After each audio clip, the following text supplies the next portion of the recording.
பொண்ணுக்கிட்ட வந்து அங்க இருக்கிறவங்க எல்லாருமே சொல்றாங்க, "கூடிய சீக்கிரம் உனக்கு குழந்தை பொறந்துரும்மா. அதுக்கு தான் இந்த அறிகுறி" அப்படின்னு சொல்றாங்க. ரொம்ப சந்தோஷப்படுறாங்க பொண்ணு. ஆனா அப்படியே வந்து சக்திய பார்க்குறாங்க. "ஏன் தம்பி எதுவுமே சொல்ல மாட்டேங்கிறீங்க?" அப்படின்னோனே, "அதெல்லாம் உங்க ஆசீர்வாதம் படி நடந்தா ரொம்ப சந்தோஷங்க" அப்படின்றாரு. அத கேட்டு அப்படியே சந்தோஷம் தாங்க முடியல பொண்ணுக்கு. "சக்தியா இப்படி சொல்றது?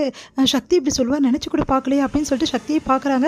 உண்மையா தான் சொல்றாரா? இல்ல இவங்களுக்காக சொல்றாரா? அப்படின்னு சொல்லிட்டு, சரி தம்பி, நீங்க கவலையே படாதீங்க. கூடிய சீக்கிரம் உங்க 2 பேருக்கும் நல்லபடியா ஒரு குழந்தை பொறக்கும்" அப்படின்னு சொல்லிட்டு எல்லாரும் சொல்லிட்டு இருக்காங்க. உடனே வந்து ரொம்ப தேங்க்ஸ்ங்க அப்படின்னு சொல்லிட்டு எல்லாருக்கும் சொல்றாரு. அதெல்லாம் கேட்டு ஒண்ணும் புரியாம பொண்ணு யோசிக்கிறாங்க. சக்தி இப்படிலாம் சொல்லக்கூடியவரே இல்லையே! யாராவது சொன்னா கூட டென்ஷன் ஆவாரே! அப்படின்னு சொல்லிட்டு யோசிச்சுட்டு இருக்காங்க. அடுத்து வந்து அந்த குழந்தைக்கு வந்து பேர் வைக்கிறாங்க. குழந்தை வந்து சந்தோஷமா வந்து என்ன பண்றாங்க, நம்ம பொன்னி வந்து அந்த குழந்தைய வந்து தொட்டில் போடுறத பார்த்துட்டே இருக்காங்க. குழந்தை எவ்வளோ க்யூட்டா இருக்குல்ல அப்படின்னு சொல்லிட்டு பார்த்துட்டு இருக்காங்க. சக்தியும் பார்த்துட்டு இருக்காரு. 2 பேருமே ஒருத்தர் ஒருத்தர் தன்னாரியாம பார்த்துக்கிட்டே இருக்காங்க. அடுத்து சரி சாப்பிட்டுட்டு போங்க அப்படின்னு, இல்லைங்க நேரம் ஆயிடுச்சுன்னோனே, இல்லைங்க நீங்க இப்ப தான் வந்திருக்கீங்க. சாப்பிட்டு தான் போணும். பொன்னி சொல்லுமா அப்படின்னோனே, சரி சக்தி இவ்வளோ சொல்றாங்கல்ல சாப்பிட்டுட்டு போலாம் அப்படின்னோனே, சரி ஓகே வீட்ல அப்படின்னோனே, வீட்ல பார்த்துக்கலாம் சக்தி அப்படின்றாங்க. 2 பேரும் சந்தோஷமா சாப்பிட்டுட்டு அங்கேருந்து கிளம்புறாங்க. உண்மையிலேயே பொன்னி இந்த ஃபங்ஷன் அட்டெண்ட் பண்ணது எனக்கு அவ்வளோ சந்தோஷமா இருக்கு தெரியுமா? நான் நினச்சு கூட பார்க்கல. இந்த மாரி வந்து க்யூட்டா இருந்தது ஃபங்ஷனு அப்படின்னோனே, ஆமா சக்தி ஒவ்வொரு வீட்லயும் இந்த மாரி குழந்தை பொறந்தோனே, அவங்க இந்த மாரி ஃபங்ஷன் வைப்பாங்க. அப்ப எல்லாரையும் கூப்பிடுவாங்க. அப்ப இந்த ஃபங்ஷன் ரொம்ப நல்லாயிருக்கும் அப்படின்னோனே, ஆமா உங்க வீட்ல இந்த மாரி நடந்ததா சக்தி? ஆமா நம்ம சிவானிக்கு வந்து இந்த மாரி ஃபங்ஷன் பண்ணாங்கல்ல அப்படின்னு சொன்னோன்னே, ஆமா நான் தான் இல்லைல்ல அப்படின்றாங்க. இந்த மாரி ஃபங்ஷன்லாம் வச்சா எவ்வளோ நல்லாயிருக்கும் அப்படின்னு சொல்லிட்டு இருக்கும்போது, சாரி சக்தி அவங்க வந்து உங்கள கஷ்டப்படுத்திட்டாங்களா? இந்த மாரி குழந்தைய பத்தி பேசி, சாரி சக்தி என்னால தான் அங்க கூட்டிட்டு போனதால தான். அதெல்லாம் இல்ல பொன்னி அவங்க சொன்னது எனக்கு உண்மையிலேயே சந்தோஷம் தான் அப்படின்னோனே, சந்தோஷம் தாங்கவே முடியல அப்படியே பொன்னிக்கு அப்படியே பார்க்குறாங்க சக்திய. சக்தியா இது அப்படின்னு, நீங்க உண்மையா தான் சொல்றீங்களான்னோனே, உண்மையா தான் சொல்றேன் பொன்னி. எல்லாருமே கல்யாணம் ஆனா குழந்தை கேட்க தானே செய்வாங்க. இதில தப்பு இல்லன்னு இருக்கு. அதனால ஒண்ணும் ப்ராப்ளம் இல்ல. பார்த்துக்கலாம் விடு அப்டின்னாங்க.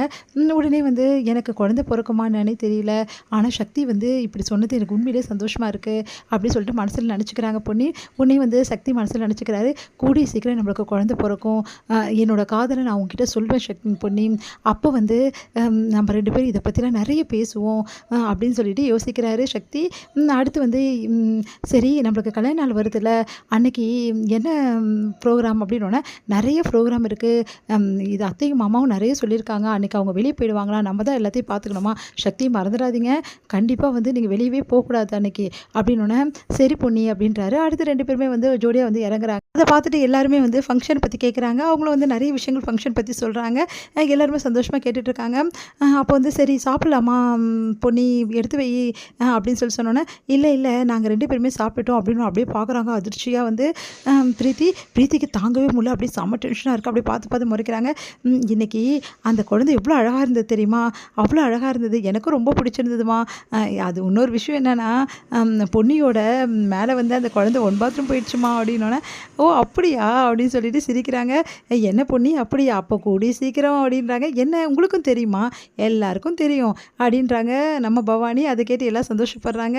உடனே வந்து சக்தி வெட்கப்படுறாரு. பொன்னியும் வெட்கப்படுறாங்க. இதெல்லாம் பார்க்க வயிறா எரியுது பிரீத்திக்கு. குழந்தையா? இவங்க 2 பேருக்கும் குழந்தை பேர் ஆசை வந்துடுச்சா? இதை விடவே கூடாது.